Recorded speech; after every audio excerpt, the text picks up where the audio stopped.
Growing up, I was always the responsible one. While my sister Emma lived her life like a princess, I was the one who helped Mom with groceries, stayed home when she was sick, and made sure the bills got paid on time. Dad left when I was 12, and Emma was only 8, so I became the man of the house whether I wanted to or not. Emma never had to worry about anything. She was the baby, the pretty one, the one who got everything handed to her. College? Paid for. Car? Brand new. Wedding?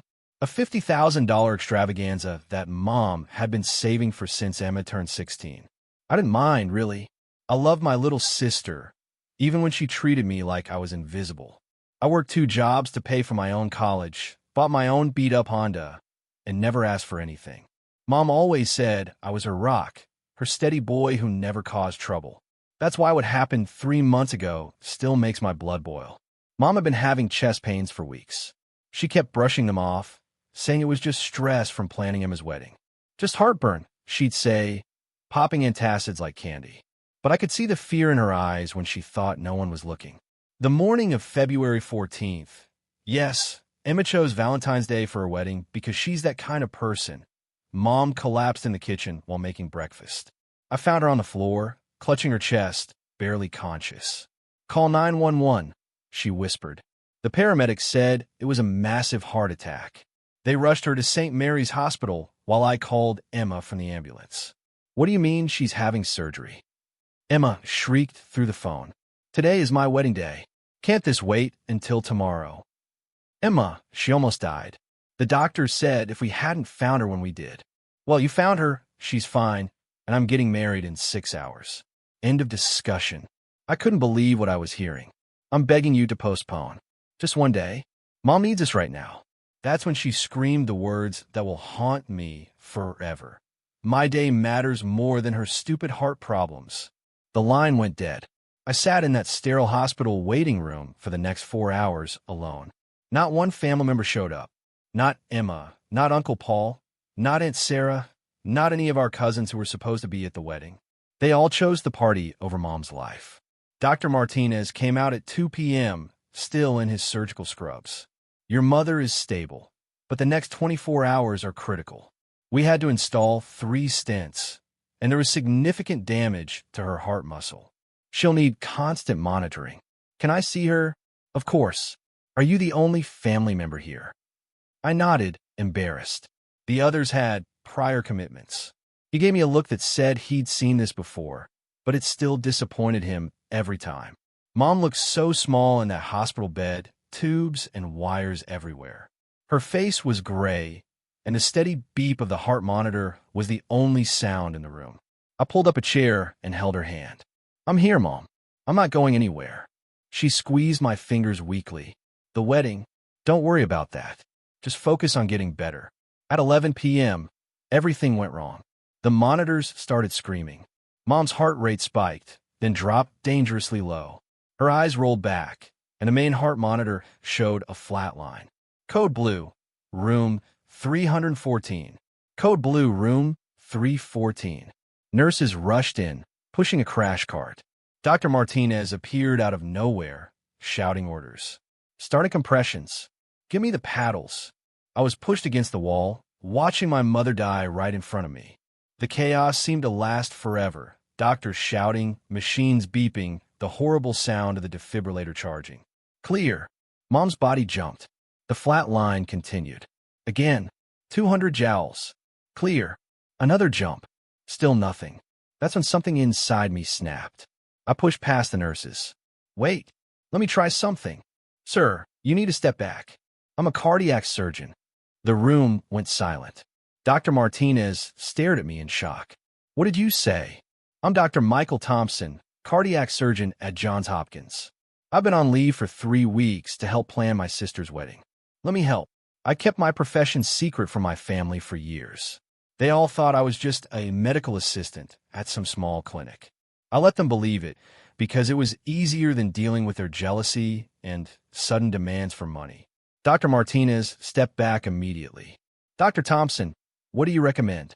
I looked at the monitors, at Mom's condition, at the medication they'd already given her. In that moment, 5 years of advanced cardiac surgery training kicked in. She's having a reaction to the beta blocker. Her system is too weak. We need to counteract it immediately and try a different approach. I rattled off a series of medications and dosages. The nurses scrambled to follow my instructions. Administering epinephrine now. We all watched the monitor. For 10 agonizing seconds, nothing happened. Then, a blip, another blip.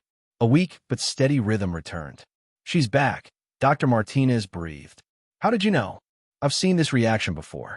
Johns Hopkins sees a lot of complicated cases. Mom's eyes fluttered open. She looked directly at me and whispered, "My boy, my brilliant boy."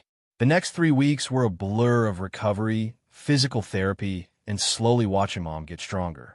I took extended leave from Johns Hopkins. My department understood completely when I explained the situation. Emma never visited once. She sent a card from her honeymoon in Bali. During Mom's recovery, she kept asking about my job. "You saved my life, honey. How did you know what to do?" "I've learned a lot over the years, Mom." She smiled knowingly. "I always knew you were special. Even when you were little, you were so smart, so determined. I'm proud of you no matter what you do." That made it even harder to keep lying to her. On a Tuesday morning, 3 weeks after the surgery, I was helping Mom with her morning medications when her phone rang. It was Dr. Martinez. "Mrs. Thompson? This is Dr. Martinez from St. Mary's. I have some important information about your insurance coverage and the surgery." "Oh, of course. Let me put you on speaker. My son Michael is here helping me." "Actually, that's perfect. I wanted to speak with both of you." Mom hit the speaker button. "Mrs. Thompson, I've been reviewing your case with our billing department, and there's something unusual. Your insurance shows that you have a dependent listed as Dr. Michael Thompson, cardiac surgeon at Johns Hopkins Hospital. The system is flagging this as a possible error, since your son told us he works as a medical assistant." The room went completely silent. Mom's face went white. She looked at me with wide eyes. "I'm sorry, Dr. Martinez," I said quietly. "There's no error. I am Dr. Michael Thompson, cardiac surgeon at Johns Hopkins. I've been on the faculty there for 5 years." The silence stretched on forever. "Mom, I can explain." "You're a doctor?" she whispered. "A heart surgeon?" "Yes. I specialize in complex cardiac procedures. I completed my residency at Massachusetts General and my fellowship at Cleveland Clinic. I've been keeping it private because the family always made me feel like I had to be small." Tears started streaming down her face. "You saved my life. My own son saved my life. And you're a real doctor I never knew. I wanted to tell you so many times, but Emma always made fun of my nerdy medical stuff, and Uncle Paul kept saying I was wasting time in school when I should be making real money." Mom grabbed my hand. "How much do you make?" I hesitated. "Mom, that's not important." "How much?" "About $650,000 a year, plus research grants." She nearly fainted. "You make more than your uncle's entire construction company, and we've been treating you like I'm nothing." "I know." Just then, her phone rang again. This time it was Emma. "Hi, Mom. How are you feeling? Listen, I need to ask you something. David and I are looking at houses, and we found this amazing place for $800,000. I know it's a lot, but you always said you'd help with my first house, and—" "Emma," Mom interrupted, her voice sharp. "Do you know what your brother does for work?" "Yeah. He's like a nurse or something at some clinic." "Why?" "He's a cardiac surgeon at Johns Hopkins Hospital." Silence. "He makes $650,000 a year." More silence. "He saved my life during my surgery because you chose your wedding over my emergency heart operation." I could hear Emma's breathing through the phone. That's impossible. He's just Michael. He drives that old Honda and lives in that tiny apartment because he's humble and responsible with money. Unlike some people I know." "Mom, I can explain about the wedding. We had already paid for everything, and you chose a party over your mother's life. Your brother chose to save my life, and now I'm choosing who deserves my support." Mom hung up. Within an hour, my phone was buzzing constantly. Emma, Uncle Paul, Aunt Sarah, cousins I hadn't heard from in years. Everyone suddenly wanted to talk to me. Emma showed up at Mom's house that evening, crying hysterically. "Michael, I'm so sorry. I didn't know you were successful. If I had known you were a doctor, I would have postponed everything. So you're only sorry because you found out I have money and status? No, that's not what I meant. Yes, it is.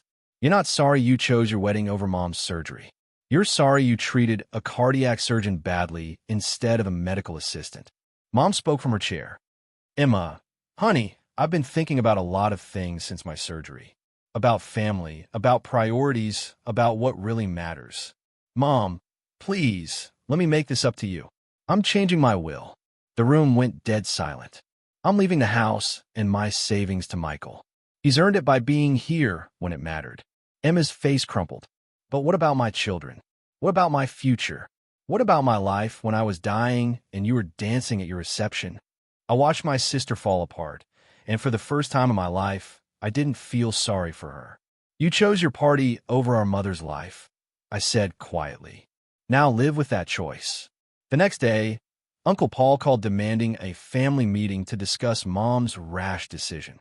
He thought he could intimidate me into talking her out of it.